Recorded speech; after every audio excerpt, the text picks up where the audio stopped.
Charge करना। अभी पहली क्लास को हमने फ्रिज में गैस चार्ज करना। मेरे ऊपर नंबर आपके काम खोलेगा तो गैस चार्ज करना बहुत इजी प्रोसेस है। अगर आपका यूनिट चोक नहीं होता, चोक हो गया फिर सारी मेहनत फायदा, फिर दोबारा बंदा जीरो हो जाता। हमें तंग करती हैं दो तीन चीजें, fridge, water dispenser, deep freezer. ये तीन चीजें हद से ज्यादा तंग करते हैं। हल्की सी गलती आपने की, यूनिट की सारी गैस बर्बाद, यूनिट आपका चोक हो जाता है। हल्का सा मॉइस्चर चला गया, यूनिट आपका चोक। ये आपने ख्याल रखना था। Fridge, deep freezer, water cooler का अक्सर मैकेनिक काम छोड़ जाती है जिनको जल्दी होती है। ये जल्दी वाला नहीं, ये कहता है कि बस सुकून से बैठ जाओ, तसल्ली से, डिप्रेशन का शिकार ना हो। डिप्रेशन का शिकार हुए, टेंशन ली आपने, आपका फ्रिज गड़बड़ करेगा इसमें, वरना बचत ही बचत है। मैं fridge, deep freezer, water dispenser में उस सूरत में बचत है जब यूनिट चोक ना हो। 10 बार भी चोक हो जाए फिर भी नुकसान हमें नहीं होता, लेकिन ये होता है बाकी काम खराब हो जाते हैं, टेंशन में। ये बंद करो उसका पीछे, उसके दरवाजे को बंद करो। काम करने में कोई मसला नहीं होता। फ्रिज का काम अभी हमने गैस चार्ज किए, 2 बार हम चार्ज किए, यानी 2 घंटे के अंदर 2 बार आप फ्रिज को तैयार कर सकते हैं। अगर ठंडा ना डाले फ्रिज, तो ठंडा डाल दे फिर मुसीबत खड़ी हो जाती है, फिर बंदा टेंशन में आ जाता है। टेंशन नहीं लेनी, फ्रिज को एक साइड पे रख दो सुकून से, बाकी काम करो। जब सुकून हो जाए, रिलैक्स हो जाए, फिर फ्रिज का काम करें।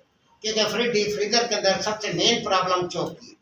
ये चोक होना जो है ये बर्बादी करता है हमारी, बाकी इसके अंदर इशू नहीं है। गलती करेंगे यूनिट चोक हो जाएगा। अब देखिए आपने गैस कैसे चार्ज करनी है। आपने कंप्रेसर रिप्लेस कर दिया, आम मैकेनिक की तरह काम नहीं कर रहे। आम मैकेनिक की तरह काम किया फिर जमीर ही मुर्दा हो जाता है कि आप अगले से इतने ज़्यादा पैसे ले रहे हैं। कश्मीर साइड पे है तो 12-13 हज़ार रुपये गैस चार्जिंग का रेट चल रहा है। कितनी देर में गैस चार्ज हो जाती है, तो देरी नहीं लगती। तो इस वजह से यहाँ पर आपने बड़े एहतियात से, प्यार से काम करें। 14-15 हज़ार, 12 हज़ार के उससे ले रहे हैं, उसके पैसे इतने ज़्यादा मजदूरी आपकी है, तो काम प्रॉपर ना करें फिर तो मज़ा नहीं आता। अपने काम को है खाना खराब। कंडेंसर को वॉश करें, उसके बाद वेपरेटर को वॉश करें, फिर वैक्यूम करें, उसके बाद बिस्मिल्लाह पढ़ के गैस चार्ज करें। आधे घंटे के अंदर, आधा घंटा में आपका फ्रिज तैयार हो जाता है। अगर उसने कोई रफड़ा नहीं खड़ा किया तो, रफड़ा खड़ा किया तो फिर एक मसला है, वरना आधा घंटा मैक्सिमम लगता है, आपका फ्रिज तैयार हो जाता है। अब देखिए अपने कंप्रेसर, आप हमारा काम शुरू होता, कंप्रेसर खराब था, हमने कंप्रेसर को रिप्लेस किया। नहीं नजर आ रहा है, टाइम भी बर्बाद नहीं कर सकते हमारे पास, अब नजर आ रहा है। Yes sir.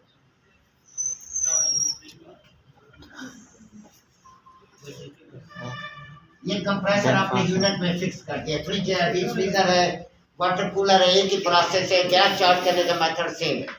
आपके पास ऑटोमोबाइल एयर कंडीशनिंग है, कार एसी है। क्या एसी में बहुत ज़्यादा पैसा है? कार एसी के अंदर 4-5 हज़ार रुपये हम लोग लेते हैं आम। कल एक लड़का बता रहा था, कह रहे हम लोग 14-15 हज़ार रुपये लेते हैं गैस चार्ज करने का, इतने ज़्यादा अमाउंट। वरना यहाँ पे जो रूटीन वाइज काम है 4-5 हज़ार है, उसके अंदर आधा किलो 1.5 पाव सारी गैस है। मेथड कोई मुश्किल नहीं है, HVAC में हम समझा देते हैं, जो HVAC में आते हैं, तो इतना मुश्किल नहीं है, बड़ा ईजी है उसके अंदर। अब यहाँ पर आपने कंप्रेसर फिट कर दिया। कंप्रेसर के साथ आमतौर पर 3 लाइनें होती हैं, बास कंप्रेसर 5 लाइनें भी आ जाती हैं। ये कंप्रेसर की एक चार्जिंग लाइन, इसके बिल्कुल बराबर अपोजिट सामने सेक्शन लाइन। इन दोनों में से किसी एक को आप चार्जिंग, किसी एक को सेक्शन बना सकते हैं, क्योंकि मैकेनिकल है, इलेक्ट्रिकल नहीं। आप वायरिंग पढ़ लेंगे, ये लेक्चर आपके पास होगा, आप बार बार इसे 8-10 बार स्टडी करेंगे, फिर समझ आएगा। वायरिंग, जैसे वायरिंग को बार बार आप देख सकते हैं, लेकिन ये लेक्चर है, इसे आप देख नहीं सकते। आपके पास रिकॉर्ड होगा तो बार बार आप इसे रिपीट करेंगे, सुनेंगे, फिर क्लियर होगा। वरना आप कहें कि हम सीख गए, नहीं सीख सकते। कोई भी ट्रेड टेक्निकल, अब ये सारा मैकेनिकल है। हर चीज़, हर लेक्चर आपके पास रिकॉर्ड हो, बार बार स्टडी करें, मार खाने वाली गेम नहीं है आपके पास। अब यहाँ पर आपके पास ये 2 लाइनें आमने सामने बराबर है। इन दोनों में से किसी एक को आप सेक्शन, किसी एक को आप चार्जिंग बना सकते हैं। क्यों बना सकते हैं? क्योंकि दोनों लाइनें इस जोन के अंदर खुल रही हैं। ठीक हो गया। तीसरी लाइन हमारे पास डिस्चार्ज लाइन होती है, वो आमतौर पे जिस साइड पे सेक्शन लाइन होती है उस साइड पर वो लाइन भी होती है। एक लाइन अलग थलग होती है, ये लाइन हमारी चार्जिंग बनेगी। अलग थलग कंपनी लाइन देती है क्यों देती है? ताकि हमें गैस चार्ज करने में, वेल्डिंग में, काम करने में आसानी हो। अगर इधर होगी, दोनों लाइन एक साइड पर होंगी, हम डिस्टर्ब होंगे, काम प्रॉपर नहीं होगा, आसानी से नहीं होगा। इस वजह से कंपनी चार्जिंग लाइन अलग देती है, हम इसको आमतौर पे चार्जिंग लाइन बनाते हैं जो अलग। अब कंप्रेसर आपने फिट कर दिया, डिस्चार्ज लाइन के साथ कंडेंसर लगा हुआ होगा। कोई भी यूनिट है, हर चीज को ध्यान में रखते हैं। आपका फ्रिज है, डीप फ्रीजर है, वाटर कूलर है, पैकेज यूनिट है, चिलर है, तो आपका क्या होता है, आपके डिस्चार्ज लाइन हमेशा कंडेंसर में जाएगी। ऑटोमोबाइल, चिलर, पैकेज, कोई भी यूनिट है, डिस्चार्ज लाइन का ताल्लुक हमेशा कंडेंसर के साथ होगा। इसी तरह सेक्शन लाइन का ताल्लुक हमेशा फ्रीजर के साथ, वेपरेटर के साथ होगा। कवा चिलर है, कवा मैकम आपका पैकेज यूनिट है, सिपलेट है, कोई भी यूनिट है, फ्रिज है, डीप फ्रीजर है, वाटर कूलर है, सेक्शन लाइन का ताल्लुक हमेशा वेपरेटर के साथ होता है, फ्रीजर के साथ होता है। ये दो चीजें अपने ध्यान में रखनी है। सेक्शन लाइन के साथ आपकी जो यूनिट की सेक्शन लाइन है, इसके साथ वेपरेटर के आउटपुट को आप जोड़ेंगे, यानी जो उधर से वापस लाइन आ रही है। अब इधर कंडेंसर का एक सिरा डिस्चार्ज लाइन के साथ जुड़ जाएगा। अब कंडेंसर साफ दे रहे, फ्रिज चल रहा है, कंडेंसर लोहे का होता है। पहले आज से 5-6 साल पहले कंडेंसर हमारे कॉपर के आते थे, अब सारे कंडेंसर लोहे के आते हैं, क्योंकि कार्बन कंडेंसर, लोहे वाला जो कंडेंसर है ये कार्बन पैदा करता है। इसको वॉश करना लाजमी होता है। अब इस तरह के बाद पैसे ले लिए आपने, कंप्रेसर आपने तब्दील करना है, तो बाद कंडेंसर को रहने दें। अब आपने कंडेंसर के साथ यूनिट फ्रिज के साथ लगा हुआ है, कंडेंसर लगा रहने दें।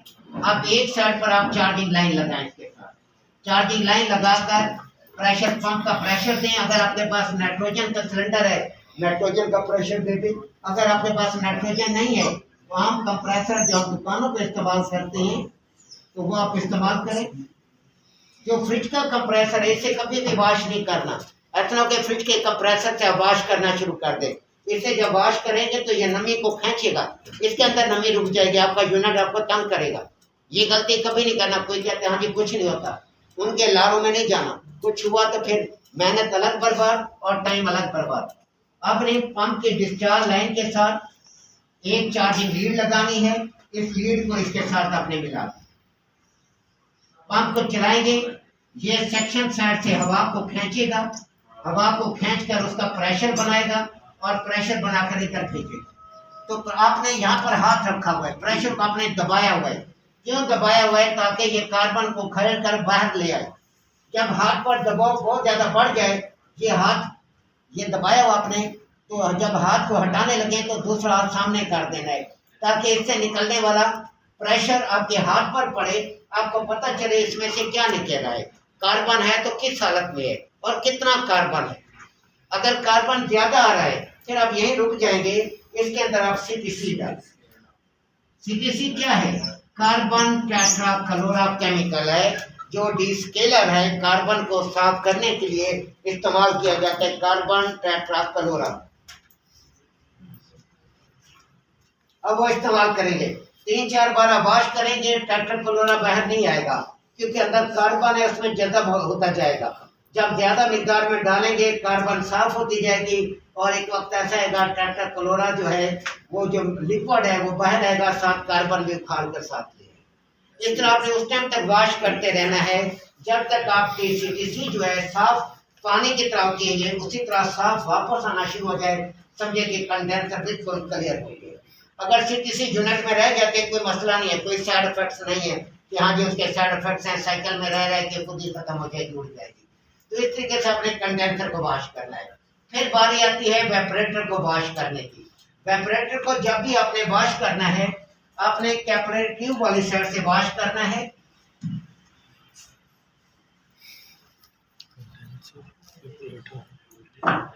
उसके बाद वेपरेटर को वॉश करने के बाद वेपरेटर के अंदर कार्बन नहीं होता। वेपरेटर के अंदर क्योंकि ये कॉपर या एल्युमिनियम का बना होता है, ये कार्बन नहीं पैदा करते। आपका कंडेंसर लोहे का बना होता है, इस वजह से वो कार्बन पैदा करता है। तो अब जब आपने वेपरेटर को वॉश करना है तो इस वजह से वॉश करने के अंदर अगर कोई तेल वगैरह है तो तेल इसमें से निकल जाए, क्योंकि अगर यूनिट में तेल होगा तो आपका यूनिट प्रॉपर काम नहीं करेगा। तेल इंसुलेशन का काम करता है, उसमें से रेफ्रिजरेंट हरारत को, गर्मी को जज़ब नहीं कर सकती। इस वजह से हम क्या करते हैं, वेपरेटर को हम वॉश करते हैं ताकि यूनिट प्रॉपर कूलिंग करे। जब आपके फ्रिज के अंदर तेल होता है तो एक चीज की सामने आपको निशानी पता चलती है, उस जगह पर धूल भरी आइस होती है, जैसे रुई रुई सी होती है वैसे आपको बर्फ नजर आएगी। तो समझ जाए यहाँ पर उसका तेल है, यहाँ पर रेफ्रिजरेंट प्रॉपर हरारत को जज़ब नहीं कर रही। जहाँ पर प्रॉपर कूलिंग होगी, तेल नहीं होगी, हाथ गीले करके ऐसे लगाएंगे आप, वो जगह आपके हाथ को पकड़ेगी, इतनी कूलिंग होगी। जहाँ पर तेल होगा वहां पर ऐसे लगेंगे हाथ ग्रिप नहीं करेंगे, समझे यहाँ तेल है। तो ये वाज़ेह निशानी है, जहाँ भी तेल होगा रुई वाली आइस आ जाएगी, समझ जाए कि उस्ताद यहाँ पर तेल है, यूनिट प्रॉपर वॉश नहीं हुआ। तो आपने इसे क्या करना है, प्रॉपर वॉश करना है। वॉश जब भी आपने करना है, आप कैपिलरी ट्यूब वाली साइड से वॉश करेंगे, आप सेक्शन साइड से वॉश नहीं करना। ये इंस्ट्रक्शंस होती हैं जो आपने ज़हन में रखनी होती है। अगर आपने खुदा ना खास्ता सेक्शन साइड से वॉश किया, कई ऐसे हमारे शहजादे कारे होते मैकेनिक काम इससे इधर से भी, उस्ताद ने ऐसे काम किया, उसके नसीब अच्छे होते हैं, वरना जिस टाइम बुराई आ गई तो अंदर कोई कचरा या कार्बन इसके अंदर आके फंस गई, आपकी कैपिलरी खुला। अब मौजा करो, कैपिलरी खुलेगी नहीं। अगर कार्बन हो तो निकल जाए, लेकिन वो तो कोई कचरा आके फंस गया, कैपिलरी ब्लॉक हो गई, अब जितना प्रेशर मारेंगे नहीं निकलता। आपको कैपिलरी नहीं डालनी पड़ती है। अगले का आपने फ्रिज बर्बाद कर दिया अपनी नालायकी की वजह से, अपने टेक्निकल माइंड ना होने की वजह से। आपने जब इधर से वॉश करेंगे तो कचरा कोई भी चीज होगी वो मोटी लाइन से वापस आ जाए, आपके लिए कोई परेशानी नहीं, कोई मसला ही नहीं। इस वजह से जो समझदार है, सारा इंजीनियरिंग चलती है, हम तो मजारी मेथड पर नहीं जा सकते, हमने इंजीनियरिंग को फॉलो करना होता है कि क्या है क्या नहीं है, क्योंकि मुख्तलिफ कंपनी में अपने काम करना होता है। फिर वहाँ ये सवाल होता है कहाँ से काम सीख कर रहे हैं, आपको ये भी पता नहीं आप किस साइड से वॉश कर रहे हैं। तो हमेशा जब भी आपने वॉश करना है, कैपिलरी ट्यूब वाली साइड से वॉश करना है। क्यों वॉश करना है, इस वजह से वॉश करना है ताकि कचरा कोई भी चीज़ है ये मोटी लाइन से वापस चले। अब आपने क्या करना है, एक चार्जिंग लाइन बनानी है कापर की, जिससे हम गैस को चार्ज करते हैं, वैसी चार्जिंग लाइन बनानी है। आपने चार्जिंग लाइन बनाकर आपने इस कैपिलरी वाली ट्यूब के साथ आपने इसको कर दिया, यहाँ आपने लगा दिया। अब आपने एक चीज चार्जिंग लीड लेनी है, जो रबड़ वाली लीड होती है। एक होती है चार्जिंग लाइन, चार्जिंग लाइन वो होती है जो कॉपर की आप बनाते हैं, जिसके साथ फ्लेयर नट और यूनियन लगाते हैं। एक होती है चार्जिंग लीड, ये जो रबड़ की होती है, ये लीड आपने ली, इसके साथ आपने चार्जिंग लीड लगा दी। अब आप पंप को पंप को अपने ऑन कर देना है, तो इधर से प्रेशर जाएगा इस मोटी लाइन में। यहाँ पर आपने प्रेशर को रोका हुआ है, जब प्रेशर बहुत ज्यादा बढ़ेगा, यहाँ पर आपको वेपरेटर वॉश करते वक्त प्रेशर को बहुत ज्यादा रोकना होता है। क्यों रोकना होता है, क्योंकि तेल लिक्विड है, ये थोड़ी थोड़ी जगह को कवर करेगा। अगर प्रेशर रोकेंगे ज्यादा देर तो प्रेशर आगे चलेगा, अगर आप नहीं रोकेंगे प्रॉपर तो प्रेशर आगे नहीं आएगा जल्दी। ऐसे ऐसे करते रहे तो फिर नहीं आएगा, सही दबा के रखना है ताकि प्रेशर आगे आए। यहाँ पर एक चीज और भी आती है, अगर आप सेक्शन साइड से वॉश करते हैं, एक चीज और भी यहाँ पर हमारे पास रिजल्ट सामने आता है। वो रिजल्ट ये सामने आता है कि आपका प्रेशर इधर रुकना शुरू हो जाएगा। क्यों, क्योंकि आगे कैपिलरी बारीक ट्यूब है, इससे प्रेशर थोड़ा थोड़ा निकलेगा, जल्द प्रेशर नहीं निकलेगा। ऐसी सूरत के अंदर आपका वेपरेटर ब्लास्ट हो सकता है, वेपरेटर फट जाए। चलो मौजा करो, या प्रेशर रुकने की वजह से अगर अच्छा है, पुराना फ्रिज है, वेपरेटर मजबूत होगा तो वेपरेटर इकट्ठा होना शुरू हो जाएगा। जब आप दरवाजा खोलेंगे तो अंदर नमूना नजर आएगा कि वो फ्रिज ही नहीं होगा। तीसरी चौथी चीज यहाँ पर कि आपने इसको बेहतरीन रास्ता ये होता है एल निकालने का। आप इसे हल्की हल्की टार्च मारें, वेपरेटर के ऊपर टार्च मारें, कहीं तेल जमा हुआ है या गाढ़ा हुआ है ठंड की वजह से, जब हीट देंगे आप उसे, वो बिल्कुल पतला हो जाएगा। तो जैसे इधर से प्रेशर रहेगा, तेल आपका फौरन बाहर निकलेगा। अगर आपका वेपरेटर इंटरनल है, अंदर है, बॉडी के अंदर है, तो ऐसी सूरत के अंदर क्या करें, फिर टार्च नहीं मार देनी। ऐसा हो कि बॉडी मेल्ट करके बैठे हुए हूँ, अक्ल तो बहुत होती है ना। तो आपने वहां पे लकड़ी रखनी है, लकड़ी के ऊपर आपने 200 वाट का बल्ब रखना है, ज्यादा ज्यादा 5 से 10 मिनट। ये नहीं करना है। एक ने मुझसे मशवरा लिया, मैंने कहा यार रशीद भाई, नाम भी ऐसे ऐसे जो अजूबे होते हैं ना, उनके नाम नहीं भूलते, 1 सेकंड में नाम जहन में आ जाता है। मैंने कहा रशीद भाई 200 वाट का बल्ब रख दिया, रख के वो शहजादा चला गया काम पर, वापस आया तो फ्रिज इकट्ठा हुआ हुआ था, फ्रिज नाम की चीज नहीं थी अंदर, पूरा मेल्ट। शाम को अफगानी का फ्रिज था, मक्के लगे उसको। मुझे कॉल की, यार सर भाई वो तो आपने कहा था। मैंने कहा मैंने कितनी देर के लिए कहा था? मैंने कहा था 5-10 मिनट। कहते मैं तो रख के चला गया। कहते आओ यार वो खान मत्थे मत्थे लगा हुआ है अफगान। इस तरीके से इसके कई एक वजूहत हैं, साइड इफेक्ट्स है। इस वजह से हम सेक्शन करते कभी भी इसको वॉश नहीं करते।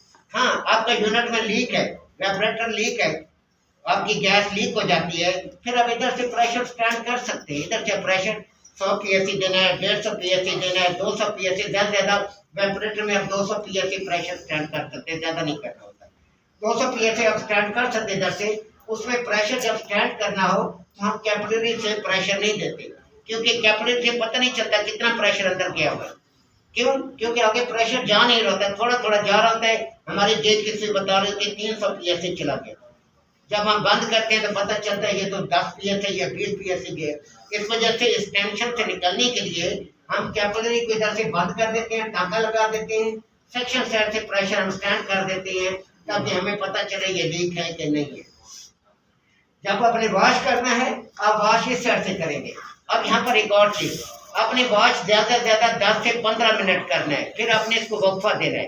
क्यों वक्फा देना है? क्योंकि कंप्रेसर लोड पे काम कर रहा है। बिल्कुल बारीक ट्यूब, इतनी बारीक ट्यूब जिसमें सुई भी नहीं जाती, इतनी बारीक ट्यूब के अंदर प्रेशर जा रहा है, तो कंप्रेसर पे लोड है, कंप्रेसर मोटर गर्म हो रही होगी। ऐसा ना हो कि वॉश कर रहे हो, आप बैठे हुए हो टेंशन में, तो ऐसी सूरत में कंप्रेसर अपना तेल मार रहा हो, अब ये तेल ही खत्म नहीं हो रहा, अंदर गैलन तो नहीं डाला हुआ ना, अंदर थोड़ा सा तेल होता है, वो उस सूरत में निकलता रहेगा जब आप लापरवाह के बैठे वॉशिंग पे बैठे हुए। बाद तक हम गुजरते हैं, सुबह आते हैं, बंदा एक शिद्दत बैठा होते हैं, वेपरेटर वॉश कर रहे हैं, शाम को जाते फिर भी वॉश कर रहा है। अब इतना कुछ तेल पीछे को मिले लगी हुई है, तेल की जो तेल निकल रहा है, थोड़ा सा तेल होता है, एक बंदे की अपनी सेंस काम करती है। इसका मतलब है उसके कंप्रेसर तेल मार रहा है, कंप्रेसर का तेल लाइन के अंदर जा रहा है। 10-15 मिनट वॉश करें, कंप्रेसर को फिर ठंडा करें, फिर वॉश। बड़ी कंपनी के अंदर पंप नहीं इस्तेमाल होते, वहाँ नाइट्रोजन का सिलेंडर इस्तेमाल होता है, नाइट्रोजन का प्रेशर होता है, नाइट्रोजन से वॉश करते हैं बड़ी कंपनी के अंदर। ये पंप वाली गेम खत्म हो जाएगी। इस तरीके से आपने वॉश करना है। जब इसमें से तेल आना बंद हो जाए, समझे कि आपका वेपरेटर वॉश हो गया। हल्की सी टार्च मार दें, खत्म। अगर आपके पास टार्च की जरूरत नहीं है, गैस खत्म हो हुई है, फिर दूसरा रास्ता होता है, इसको सीटीसी आप पिला। सीटीसी पिलाएंगे, वो क्या करेगा? तेल को पतला करेगा और सीटीसी तेल को बाहर निकाल के ले आए। 2 रास्ते आपके पास है। नंबर 1, बचत करनी है जिस हिसाब में आपका दिल करे, टार्च मार दी ऊपर वाले खाने में, नीचे वाले खाने में टार्च मार दिया, अच्छी तरह गर्म कर दे और फ्रिज का दरवाजा बंद कर दे। बासूरत दिखा दूसरा रास्ता है कि आप इसको सीटीसी पिला दें, जैसे आपका दिल करता है। सीटीसी वैसे पिलानी है जैसे कंडेंसर को आपने पिलाई है। मैं प्रैक्टिकल करा दूंगा। जब आपका वेपरेटर वॉश हो जाए, कंडेंसर वॉश हो जाए, फिर आपने इसके अंदर गैस चार्ज करनी है।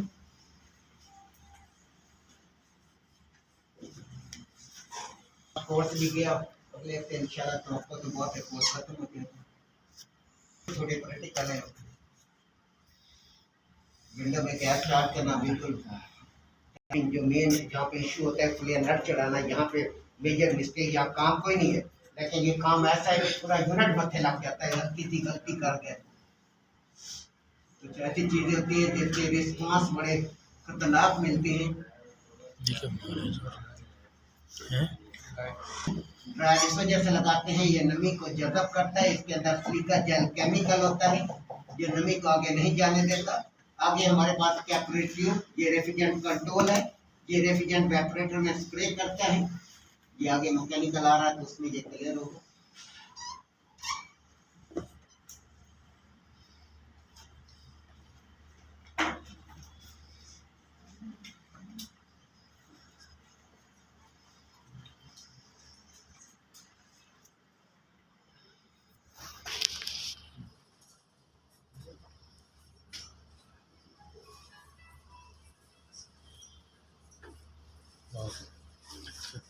में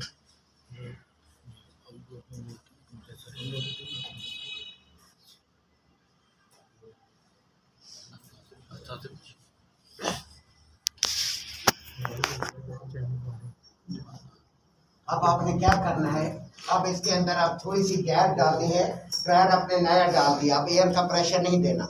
हवा का प्रेशर देने का मतलब होता है ड्रायर को खराब करना। तो क्योंकि हवा में मॉइस्चर होता है, मॉइस्चर ड्रायर में चला गया तो इसके काम करने की एफिशिएंसी जीरो हो जाएगी। आपने इस वजह से क्या करना है, आपने इसके अंदर गैस का थोड़ा सा प्रेशर दे दें, या 22 दे दें या 134 दे दें, ताकि एक टांका आपने ये लगाया, 2 टांके, 3 टांके, 4 टांके आपने लगाए हैं। यहाँ पर झाग लगाकर आप जोड़ चेक करें, कोई जोड़ आपका लीक तो नहीं है। जो जोड़ लीक होगा वहां पर बबल नजर आ जाएगी। उसके बाद आपने गेज लेनी है, सिंगल गेज ले लें आप, लो प्रेशर गेज, या आप गेज मैनिफोल्ड ले लें, डबल गेज ले लें, जो भी आपके पास मौजूद है उससे आप काम करें। यहाँ पर जो गैस चार्ज करेंगे आप लो प्रेशर गेज से गैस चार्ज करेंगे, इसको हम कंपाउंड गेज भी कहते हैं।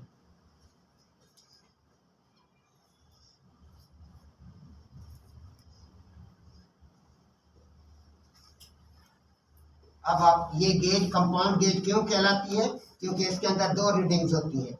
एक वैक्यूम रीडिंग जो 0 से नीचे 30 तक होती है, और दूसरी प्रेशर रीडिंग 0 से नीचे 30 तक। ये जो रीडिंग है ये वैक्यूम रीडिंग है। वैक्यूम की इकाई है इंचेस ऑफ मर्करी। वैक्यूम को हम लेते हैं इंचेस ऑफ मर्करी में। दूसरी हमारे पास ऊपर जो रीडिंग है ये प्रेशर रीडिंग है, इसको हम लेते हैं PSI में। PSI प्रेशर की इकाई है, पाउंड पर स्क्वायर इंच, पाउंड फी मुरब्बा इंच।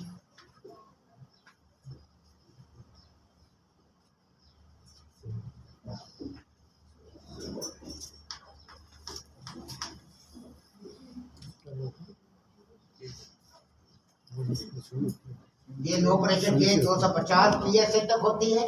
अब गेज लगाने का तरीकेकार, जो भी गेज इस्तेमाल करें उसके नीचे वाले पोर्ट का तलब अगर हाई प्रेशर गेज है तो हाई साइड पोर्ट कहलाएगी फेवरेटेड।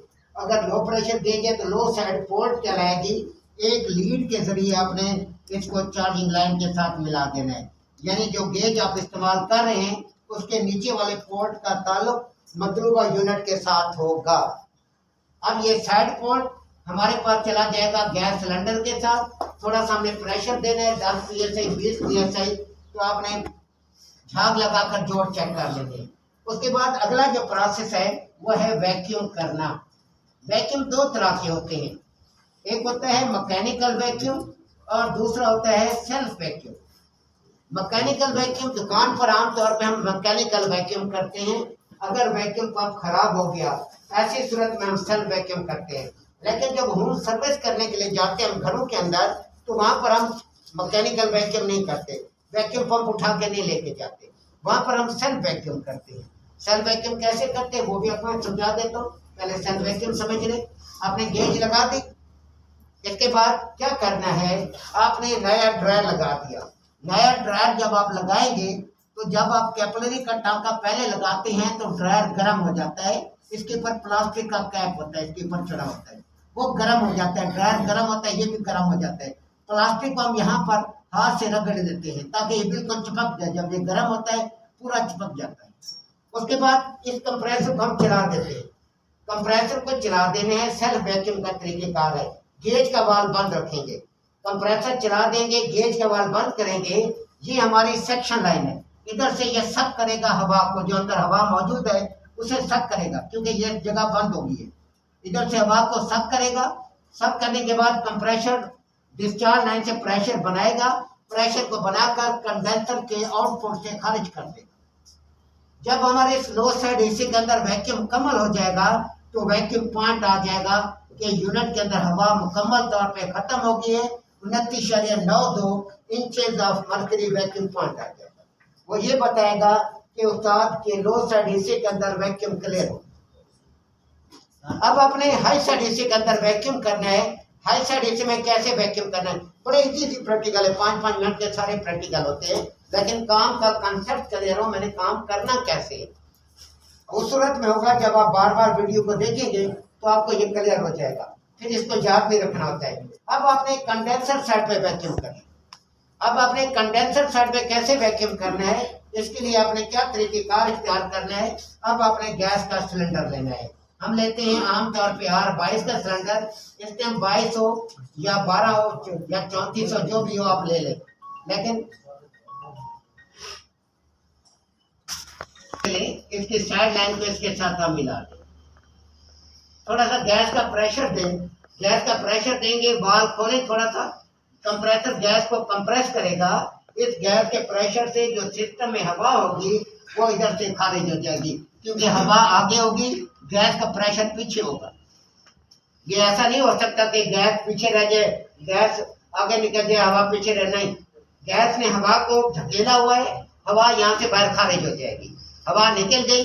अब आपने क्या करना है, अब आपने ये टांका लगाना है, टांका लगाना है। अब आपने क्या करना है, अगला स्टेप देखिए, ये इंपॉर्टेंट है कि आपने इस कंप्रेसर को बंद कर देना है। गैस का वाल्व खुला रहे, हल्का सा बिल्कुल जरा बराबर खोलना है, गैस का वाल्व थोड़ा सा खुला रहे, कंप्रेसर बंद कर दें। अब आपका कंप्रेसर बंद हो गया, कुछ गैस का प्रेशर इस साइड पे जा रहा होगा आपका, क्योंकि थोड़ी सी गैस है, कुछ मिकदार में, बिल्कुल मामूली मिकदार में इस साइड पर आएगा। अब आपने क्या करना है, ड्रायर के ऊपर से कैप को उतारेंगे, जैसे कैप उतारेंगे इधर गैस का प्रेशर निकलना शुरू हो जाएगा, जो आपने गैस डाली थी इधर से निकलना शुरू हो जाएगी। एक दौरान पर क्या करना है, इस लाइन को इसके साथ ना मिला। अब इधर से भी गैस का प्रेशर निकल रहा है, इधर से भी गैस का प्रेशर निकल रहा है, जो हवा को अंदर नहीं जाने देगा। असल मकसद ये हवा अंदर ना जाए। अब आपने क्या करना है, इस सिलेंडर के वाल्व को भी बंद कर दें, सिलेंडर के वाल्व को बंद कर देंगे, थोड़ी थोड़ी गैस निकल रही होगी, आपने उस गैस की मौजूदगी में ये टांका लगा, उसके बाद आप गैस, इतना सा प्रोसेस, ये प्रोसेस अपने ध्यान में रखना है, अपने काम कैसे करना है। अब हम आते हैं अगले प्रोसेस की तरफ, मैकेनिकल वैक्यूम की तरफ। ये वही साबित होगा। अब आपने वैक्यूम पंप लिया, आपने इसकी सेक्शन लाइन, जो हमने वैक्यूम पंप लिया होता है, हम कंप्रेसर जब हम दुकान खोलते हैं, मैंने आपको पहले बताया था, हमारे पास दो काम ही हैं। एक नंबर 1 दुकान खोले, सबसे बेस्ट काम। दूसरा रास्ता है बाहर नौकरी नहीं करनी। अगर टेक्नीशियन नौकरी करना शुरू हो जाए, फिर जब उम्र ज्यादा हो जाती है, फिर जिल्लत का रास्ता, कोई रास्ता नहीं, उस तनख्वाहों से निजाम नहीं चलता, घर के खर्चे नहीं निकलते। तो टेक्निकल बंदे का यही तालीम का कोई ताल्लुक नहीं है, मिडिल पास है, प्राइमरी पास है, एक PhD डॉक्टर से ज्यादा पैसे कमा रहा होता है, उसकी कमाई इतनी ज्यादा है। मैंने आपको रास्ते बताए थे। अभी आपका सिपरेट इंस्टॉल हो जाए, सिपरेट इंस्टॉल हो गया, अभी आपने क्या करना है, आप अपना काम शुरू करो, अपना फेसबुक पे ऐड दे दे, अपना काम शुरू करें, 2-3 ग्रुप मिल जाए, अपने ऐड दें, भागे सामान आगे पीछे, आपके पास टाइम ही नहीं मिलेगा। ऑल पाकिस्तान आपको काम मिलेगी, रेट देखिए, रेट आपको 12 में रखी है, आपकी मजदूरी खर्चा तो कोई है नहीं, इंस्टॉलेशन क्यों शोर कर रहे हैं पीछे आप लोग। इसके साथ साइड लाइन आपने लगा दी, अब ये इसकी सेक्शन लाइन के साथ, ये इसके साथ एक लाइन बंद होगी। आपका जो वैक्यूम पंप होगा, जो दुकान खोलना चाहिए उनके लिए वैक्यूम पंप अगर आप इस्तेमाल करें, बड़ा 3 का या बड़ा 2 का, इससे बड़ा साइज में इस्तेमाल करना है, छोटा करना है। क्यों, जब आप वॉश करने लगते हैं, ये तेल मारना शुरू हो जाते हैं छोटे साइज।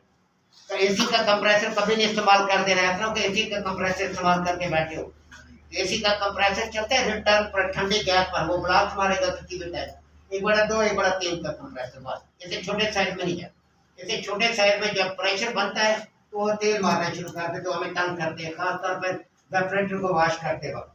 तो इस वजह से एक बड़ा 2, एक बड़ा 3 में से कोई भी कंप्रेसर आपको मिल जाए। अब आपने वैक्यूम पंप का आपने ऑन कर दिया, ऑन किया, ये क्या करेगा, सेक्शन सेट से हवा को खींचेगा सिस्टम में से, और इसको डिस्चार्ज लाइन से बाहर फेंकना शुरू करेगा। जब इस सिस्टम में से मुकम्मल हवा खारिज हो जाएगी, तो हमारी गेज की सुई 29.92 इंचेस ऑफ मरकरी पर आ जाएगी। इसका मतलब ये होता है यूनिट के अंदर वैक्यूम मुकम्मल होगी। वैक्यूम कर दिया, वैक्यूम हो गया। अब वैक्यूम के दौरान 2-3 पोजीशनें आती हैं, हमारी गेजें अक्सर खराब हो जाती हैं, हमारी गेजें अक्सर खराब हो जाती हैं, गेज की सुई वैक्यूम पर आ नहीं रही होती। अब यहाँ पर एक चीज और भी होती है, आपने बड़ी फील्ड में जाना होता है, खासतौर पर असल स्कोप, मैंने आपको कल भी शायद बताया था, सारी डिमांड इस टाइम HVAC के अंदर है। हमारे पास लड़के काम कर रहे हैं, वो बता रहे थे कि सर कि इस टाइम जो चिलर लग रहे हैं, नए फ्लैट बन रहे हैं, यूई गवर्नमेंट ने वैक्यूम कर लिया है, बात अगर सुई 10 पे आके रुक जाती है, 20 पे रुक गई है, तो आप कहेंगे सर कहा था वैक्यूम पॉइंट तो 29.92 है। अब वो तो है अपनी जगह पर, लेकिन हमारी गेज सही नहीं है। तो आपने क्या करना होता है, आपने हम इसको फॉलो करते हैं, डिस्चार्ज प्रेशर को। अगर इधर से एयर आना बंद हो गई है, इसका मतलब है वैक्यूम हो गया। सुई 10 पे क्यों नहीं रुक गई, सुई 20 पर क्यों नहीं रुक गई? तो हमने इधर देखना होता है। बहुत बार ऐसा होता है सुई 29.92 पर गई होती है, लेकिन इधर से एयर आ रही होती है, इसका मतलब वैक्यूम नहीं हुआ। लेकिन फिर हम सोचते हैं सुई 29.92 पर जाने का मतलब ये है कि सिस्टम से हवा खारिज हो गई है, लेकिन ये क्यों इधर से एयर आ रही है? फिर इसके लिए आप क्या करेंगे, कंफर्म करेंगे। अब गेज का बॉल बंद कर, गेज का बॉल बंद कर दिया। अब आप देखेंगे एयर आ रही है कि नहीं आ रही। अगर एयर आना बंद हो गई है, इसका मतलब होता है ये एयर यूनिट में से आ रही है, कहीं लीकेज है। इतनी देर एयर क्यों इतनी देर से आ रही है? क्योंकि महदूद एरिया है, इसमें से एयर खत्म हो जानी चाहिए। दूसरा मसला, अगर वाल्व बंद करने से एयर खत्म हो गई है तो इसका मतलब यूनिट में कहीं लीकेज है। अगर यूनिट का वाल्व बंद कर देने से, गेज का वाल्व बंद करने देने से एयर आ रही है, इसका मतलब है उस्ताद ये कहीं हमारी लीड लीक है या वैक्यूम पंप कैसे हवा ले रहा है, वैक्यूम हो। फॉरन के अंदर जब आप एचवीएसी फील्ड के अंदर घुसे तो एक चीज का ख्याल रखना होता है, आपके पास सेटिंग होती है, आप वैक्यूम कर रहे हैं। मैंने शायद कल भी बात बताई थी कि इंजीनियर सर पे राउंड कर लेते हैं, नंबर एक आते नहीं। अगर आ जाए तो आपने वैक्यूम करते बाद एक चीज को मद्देनजर रखना है, कल भी मैंने बताया था, आपने यहाँ प्रेशर को मद्देनजर रखना है। आपने यूनिट चलाया, आपने चेक किया कितनी एयर आ रही है, फिर 5-10 मिनट बाद फिर आपने चेक करना है कि एयर कम हुई है या उसी तरह एयर आ रही है। अगर एयर उसी तरह आ रही है, उस्ताद रुक जाए, इसका मतलब है कहीं लीकेज है। हवा क्यों उसी तरह आ रही है? क्योंकि एक महदूद एरिया में से हवा आ रही है, इसको खत्म होना चाहिए, क्यों नहीं खत्म हो रही? आप ऐसा होकर बैठ जाएं और इंजीनियर है आपको बेइज्जत करे, भाई ये क्या है, अपने वैक्यूम पंप लगा के बैठ गए, ये तो हवा उसी तरह आ रही, इतना प्रेशर है, वो तो फौरन जजमेंट देगा। आपसे पूछेगा कितनी देर हो गई, आप जब कितना टाइम हो गया, वो तो नहीं छोड़ेगा आपको। इस वजह से आपने ये नोट करना है, जब आप वैक्यूम कर रहे हैं 5-4 मिनट के बाद यहाँ पर प्रेशर खत्म हो जाना चाहिए, कम हो जाना चाहिए। कम हो रहा है इसका मतलब है वैक्यूम हो रहा है। अगर कम नहीं हुआ इसका मतलब है कहीं लीकेज है, यूनिट उधर से हवा खींच रहा है और इधर से खारिज कर रहा है। ये चीजें होती हैं जो सेफ्टी होती हैं। वैक्यूम मुकम्मल हो गया, अब आपने वैक्यूम को स्टैंड कर देना है, कम से कम 10-15 मिनट अंदर हवा नहीं है, यूनिट खाली है। अब आपको यह भी पता होना चाहिए एज ए इंजीनियर टेक्नीशियन कि हवा का प्रेशर ज्यादा से कम दबाव की तरफ जाता है। किसी जगह लीकेज होगी, बाल बराबर लीकेज होगी, तो आपका वैक्यूम टूट जाएगा, हवा अंदर दाखिल हो जाएगी लाइन के अंदर। तो गेज की सुई 29.92 या 20 पे रुकी हुई थी या 10 पर रुकी थी, ऊपर चली जाएगी। क्यों ऊपर चली जाएगी? वो प्रेशर को ज़ाहिर करेगी जो एयर का प्रेशर अंदर आ गया। ये आपने क्या रखना है कि सुई जहां भी रुकी हुई है, आपने 10-15 मिनट इसको होल्ड कराना है। इस वजह से होल्ड कराना है कि लीकेज तो नहीं है। ऐसा हो कि गैस चार्ज कर दें, गैस भी बर्बाद और बेइज्जत भी हो बाद में। कस्टमर तो नहीं छोड़ेगा, ओके पैसे तैयार किए, इतने पैसे लिए, अच्छी खासी बेइज्जती हो जाती है। बंदा ऐसा काम ही ना करे, फिर काम नहीं आता तो काम छोड़ दे, बेइज्जत तो ना हो। कमाया हुनरमंद है, टेक्निकल बंदे हैं, बेइज्जत होने के लिए तो नहीं है। क्या वजह है? अपने माइंड को इस्तेमाल नहीं किया, आपका जहन कहीं और था, आप काम करते रहे, जिसकी वजह से जलील होना पड़ रहा है।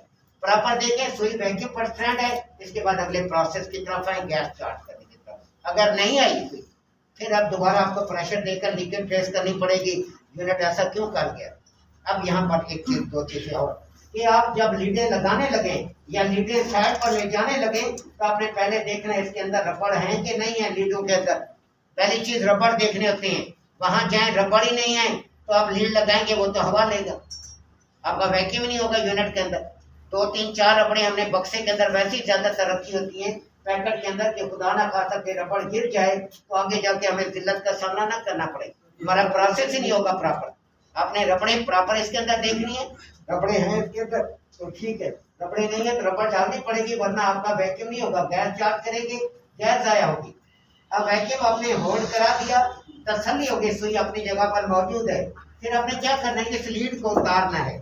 जैसे आप लीड वैक्यूम पंप से उतारेंगे, इस लीड के अंदर वैक्यूम था, एकदम हवा अंदर घुसेगी, जैसे वैक्यूम क्लीनर खींचता है हवा को, वैसी हवा को खींचेगा, क्योंकि अंदर वैक्यूम है। अब वाल आपका बंद है, ये एयर आगे नहीं जा सकती, यहीं पे रुक गई।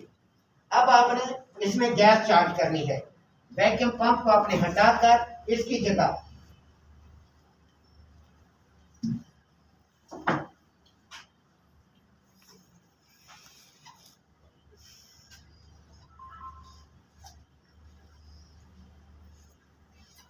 आपने फ्रिज के अंदर गैस चार्ज होती है R134A। आजकल जो करंट फ्रिज आ रहे हैं उसके अंदर गैस चार्ज हो रही है R600। इन्वर्टर के अंदर या दूसरे जो सादा फ्रिज आ रहा था आजकल तकरीबन ज्यादातर R600 आना शुरू हो गया। R134 का जो चार्जिंग प्रेशर है R600 का फ्रिज कभी लेना नहीं चाहिए जी। R600 का फ्रिज कभी नहीं लेना चाहिए। क्यों? ये जहरीली गैस है, इसके साइड इफेक्ट्स है। तो वो तो कमा रहे हैं पैसे, लेकिन आपके पास भी अकल होनी चाहिए। कोई रिश्तेदार लेना है 600, क्योंकि वो खुद जहरीली गैस है, उसके असरात पड़ेंगे खाने पर। आप गैस लें R134 जो माहौल दोस्त गैस है, इसके साइड इफेक्ट्स नहीं है। पहले 12 नंबर आ रही थी, हाँ जी, इससे ओजान की तय खराब होती है। अब जो 600 जहरीली गैस निकाल दी आप लोगों ने, इसके क्या असरात है? ये तो इनका काम है, हुकूमत पाकिस्तान का काम है। ये ऐसी गैसें दलाव ही ना करे। इस तरह 32 नंबर गैस है, इस तरह और गैसेज हैं जो जहरीली गैसेज आती हैं सारी। ये सिर्फ पाकिस्तान में नहीं, फॉरेन के अंदर भी ये हिसाब चाह रहा है, वहां भी जहरीली गैसेज इस्तेमाल हो रही है। अब R134 का चार्जिंग प्रेशर कहाँ है? जिस यूनिट में चार्ज करेंगे इसका चार्जिंग प्रेशर, हर गैस का चार्जिंग प्रेशर अपनी जगह पर रहता है। अब जैसे विंडो एसी है, स्प्लिट एसी है, हम इसके अंदर बास्कोन आइसक्रीम मशीन है, हम इसके अंदर गैस चार्ज करते हैं R22। इसका चार्जिंग प्रेशर क्या है? कहीं भी चार्ज करेंगे 65 से 70 PSI गैस। अब R134 है, आप फ्रिज में चार्ज कर रहे हैं, वाटर कूलर में चार्ज कर रहे हैं, आप वाटर डिस्पेंसर में चार्ज कर रहे हैं, तो प्रेशर सेम रहेगा R134 का 5 से 10 PSI। कार एसी में इसका चार्जिंग प्रेशर चेंज है। कार ऑटोमोबाइल एयर कंडीशनिंग किसी में भी आप चार्ज करेंगे, ये एग्जैक्ट जो प्रेशर है जिस पे हम चार्ज कर रहे हैं वो 30 से 35 PSI एग्जैक्ट प्रेशर है। जब से हम चार्ज करें इसी प्रेशर पर ही तमाम गाड़ियों के अंदर R134 चार्ज होती है, R22 चार्ज नहीं होती, क्योंकि R22 का प्रेशर ज्यादा है। इस तरह इन्वर्टर एसी है, R410 चार्ज कर रहे हैं, ये आगे फिर लेक्चर में आना है। इसका चार्जिंग प्रेशर 120 से 130। R407 चार्ज कर रहे हैं, ये भी सिग्नल में आ रहा है, इसका चार्जिंग प्रेशर है 80 से 90 से 100 PSI का। ये जो मैं हाथ से कर रहा हूँ, क्योंकि बुक्स के अंदर इधर उधर लिखा होता है, सही नहीं होता। सारा R32 का क्या प्रेशर है? ये R32 से 120 पे चार्ज है, 100 पे चार्ज करें, 100 110 पे चार्ज करिए, 100 110 पे चार्ज करें। R32 जहाँ पर होती है वहाँ चार्ज हम 32 नहीं कर रहे, 32 हम ज़ाया कर देते, 32 से जो हम 410 चार्ज कर रहे। अब 32 को निकाल के साइड पे मारे, 410 चार्ज करें, कोई साइड इफेक्ट्स नहीं है, बेहतरीन काम करता है। हम जहरीली गैस नहीं चार्ज करते, इसके साइड इफेक्ट्स। किसी भी एसी में आप गैस चार्ज करेंगे तो हम चार्ज करते हैं लिक्विड लाइन की पोजीशन का। हमारे पास लिक्विड लाइन की पोजीशन क्या है? रिटर्न आनी चाहिए, सेक्शन लाइन ठंडी या होनी चाहिए, गैस पूरी होगी। अब जैसे सर्दी है, नॉर्मल मौसम है, तो नॉर्मल मौसम के अंदर हमारा प्रेशर R22 का 65 से 70 नहीं होगा, 50-55 PSI रहेगा। क्यों? मौसम ठंडा है। इस तरह 410 है, ठंडे मौसम में चार्ज करेंगे 90-100 PSI 110 PSI चार्ज करेंगे, 120-130 चार्ज नहीं। तो एसी के अंदर जब भी गैस चार्ज की जाती है, आपने लिक्विड लाइन की पोजीशन देखनी है। जब भी गैस चार्ज होगी, आपकी जो पतली वाली लाइन है इस पर आइस खत्म हो जाएगी। अब ये टॉपिक एसी क्या है, सारे इसमें लेक्चर है, फिलहाल इसको हम क्लियर करें। अब R134 गैस चार्ज होती है फ्रिज में, डीप फ्रीजर में, वाटर कूलर के अंदर। R134 गैस चार्ज होती है ऑटोमोबाइल एयर कंडीशनिंग और आपके चिलर जिसके अंदर स्क्रू टाइप कंप्रेसर लगा हुआ है, उसके अंदर भी R134 चार्ज होती है। ये HVAC ध्यान में रखना, स्क्रू टाइप कंप्रेसर। अब आपने इसमें गैस कैसे चार्ज करनी है, आपका गैस चार्ज करने का मेथड, तरीकेकार क्या है, किस तरीके से आप गैस चार्ज करेंगे। आपने ये लीड उतारी है, लीड किससे आपने उतारी है? वैक्यूम पंप से। तो इसके अंदर एयर है, पहले अपने एयर को निकालना है। इसके लिए सिलेंडर का वाल्व खोलें, सिलेंडर का वाल्व खोलकर इधर अपने पर्च मारें। सिलेंडर का वाल्व खोला, गैस का प्रेशर यहाँ आया, इस लीड को आपने थोड़ा सा ढीला करके एयर को निकालना, हल्का सा ऐसे चुस्का देंगे, एयर निकल गई। इसके बाद आप गेज का वाल्व खोलकर आप 10 psi 20 psi गैस डाल दी। इस प्रेशर को कहेंगे स्टैंड प्रेशर। एक चीज क्लियर हो, मतलब फिर है तो सवाल करें दर्द से जवाब हो, लेकिन जवाब आते नहीं है। वजह क्या है? तैयारी नहीं है, एहसास नहीं। जिससे एहसास से जिम्मेदारी होता है वो बंदा नहीं मारता। तो खाना खराब की तरह है, खाना खराब नहीं। आप कमरा तब्दील करो, कमरा आपका सेट नहीं है, पहले वो बीमार था जैसे आपने प्रेशर दे दिया। ये प्रेशर है स्टैंड प्रेशर। स्टैंड प्रेशर से मुराद ये है कि गैस सारी कंप्रेसर में रुकी। अब आपने कंप्रेसर खुद चलाना है। ये प्रोसेस हम लाजमी करते हैं, आम मैकेनिक नहीं करता। आम मैकेनिक को इसका पता ही नहीं होता। ये एक ऐसा प्रोसेस है जो आपको मुश्किलात से बचाता है। कैसे? आपने 20 psi गैस डाली, कंप्रेसर को चला दिया। कंप्रेसर उस गैस को कंप्रेस करेगा। जब कंप्रेस करेगा तो कंप्रेसर में गैस नहीं रहेगी, कंप्रेसर खाली हो गया। कंप्रेसर जब खाली हो गया सुई जीरो पर आ जाएगी। जैसे सुई जीरो पर आती है आप कंप्रेसर को बंद कर दे। ये प्रोसेस एसी में नहीं करते, किसी एसी में नहीं करना। Fridge, deep freezer, water dispenser, water cooler, बस जहाँ पे छोटे पाइपलाइंस हैं वहां पर हम करते हैं। बड़ी लाइनों में कोई मसला नहीं होता। आप सुई जीरो पर आ गई, अब आपने फ्रिज को बंद कर दिया। फ्रिज को बंद करके आप 2 मिनट होल्ड करें, ज्यादा से ज्यादा 1 से 2 मिनट। 1 से 2 मिनट में आपको रिजल्ट आना चाहिए। अगर नहीं आ रहा 1 से 2 मिनट में, इसका मतलब है उस्ताद कैपिलरी आपकी ब्लॉक है या कोई टांका ब्लॉक है।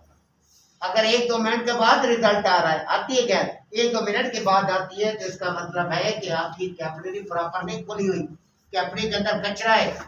ये फ्रिज का कंप्रेसर बट्टा गोल कर देगी, कंप्रेसर का सत्यानाश करके रख देगी।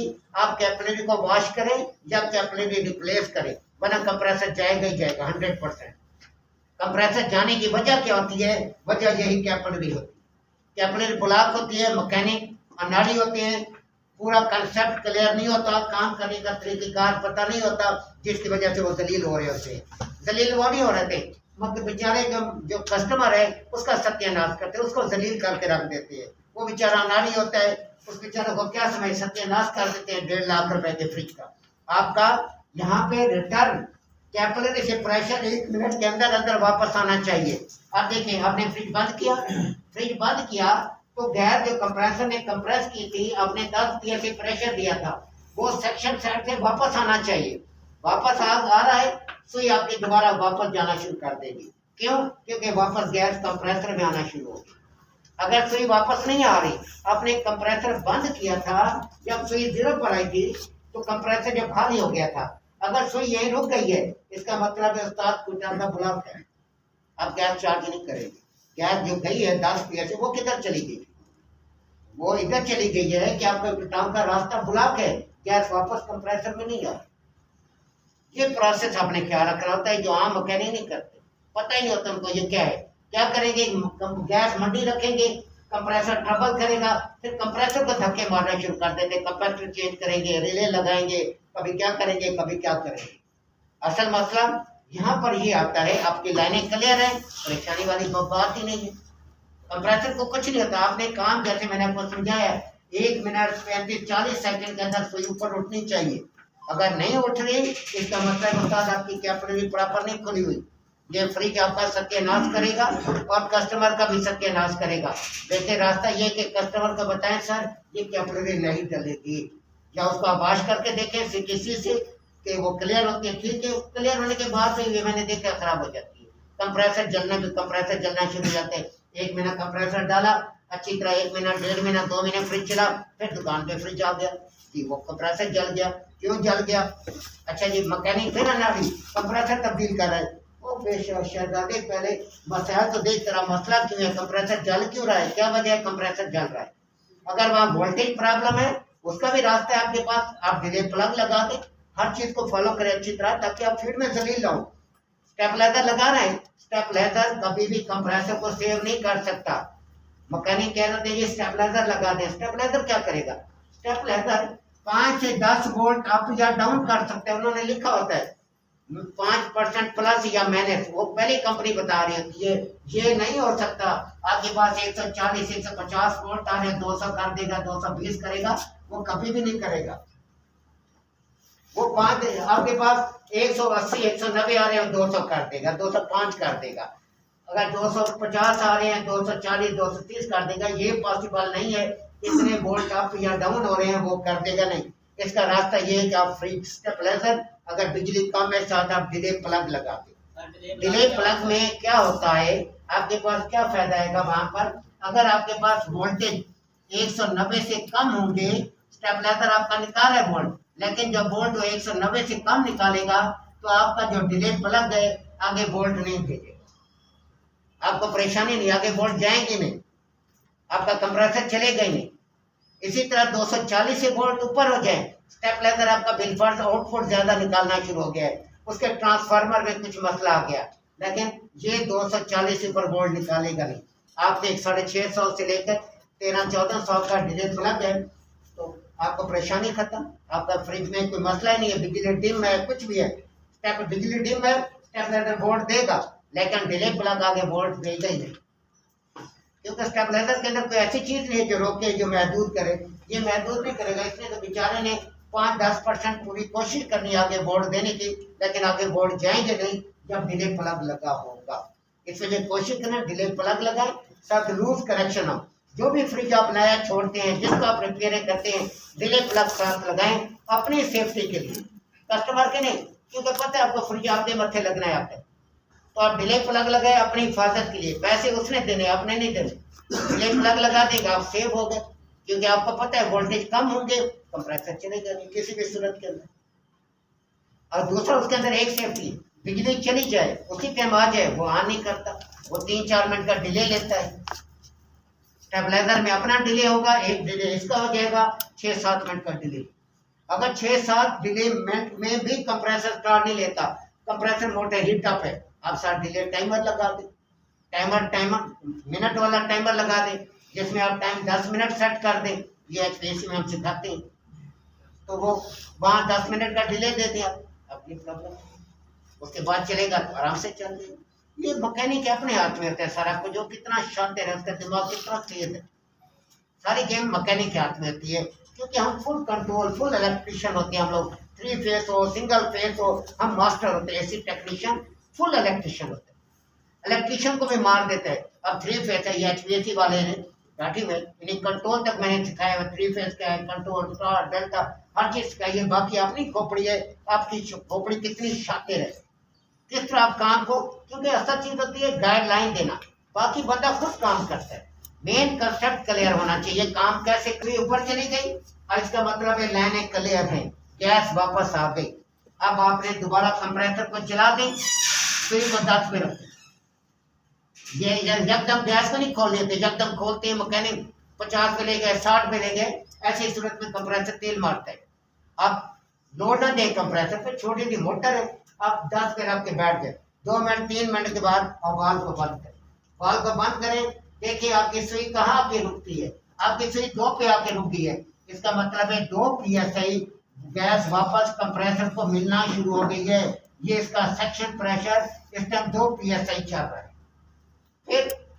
फिर वाल खोल दें, 10 मिनट छोड़ दें, 1-2 मिनट बाद फिर वाल बंद करें। अब आपने देखा है 8 PSI गैस चार्ज होगी, इसका मतलब है 8 PSI गैस वापस कंप्रेसर को मिलना शुरू हो गया। फिर वाल खोलें थोड़ी देर, इस पर आपने 10 PSI गैस चार्ज कर दें। 10 PSI गैस चार्ज करने के बाद सिलेंडर के वाल को आपने बंद कर दें, बंद कर दिया, उसके बाद गेज के वाल को बंद कर दिया, यूनिट को चलने दें। अब यहाँ पर एक काम करना है, आपने थर्मोस्टेट स्विच को 1 नंबर पे 1 नंबर पे क्यों करना है, ताकि जल्दी ऑटोमेटिक करे, जितना कम नंबर होगा उतनी जल्दी ऑटो करेगा। अगर आप 3-4 पे रख के बैठ गए फिर तो रात हो जाएगी। पहले कम और कम 3-4 घंटे 3 घंटे लाजमी तौर पे लेता है आपका फ्रिज ऑटो होने में, 2-2.5 घंटे लगते हैं टेम्परेचर मेंटेन करने में, ऊपर नीचे कूलिंग आने में, फिर अंदर कैबिनेट का टेम्परेचर मेंटेन होता है। तो इसका कम और कम 3-3.5 घंटे बाद आपका यूनिट ऑटो पे आएगा, अगर थर्मोस्टेट स्विच ठीक है तो। अगर नहीं ऑटो कर रहा तो हम कम से कम 4 घंटे लाजमी देते हैं। 4 घंटे में भी ऑटो नहीं कर रहा, इसका मतलब है थर्मोस्टेट स्विच का सेंसर टेम्परेचर को सेंस नहीं कर रहा, ये थर्मोस्टेट स्विच तब्दील होने वाला, वो तब्दील होगा थर्मोस्टेट स्विच, इसके अलावा रास्ता उसमें नहीं है। इस तरीके से आपने यूनिट के साथ उस टाइम तक बैठना होता है जब तक वो ऑटो नहीं करता, ऑटो के बाद रीस्टार्ट नहीं उठाता। जब रीस्टार्ट सही उठा गया, इसका मतलब है ये यूनिट। ये तो थी बात कूलिंग तक की। आगे जो मसले मसाइल हैं, अब जाते हैं उस पर। पहले इसको क्लियर करो, 5-10 मिनट रेस्ट कर लो।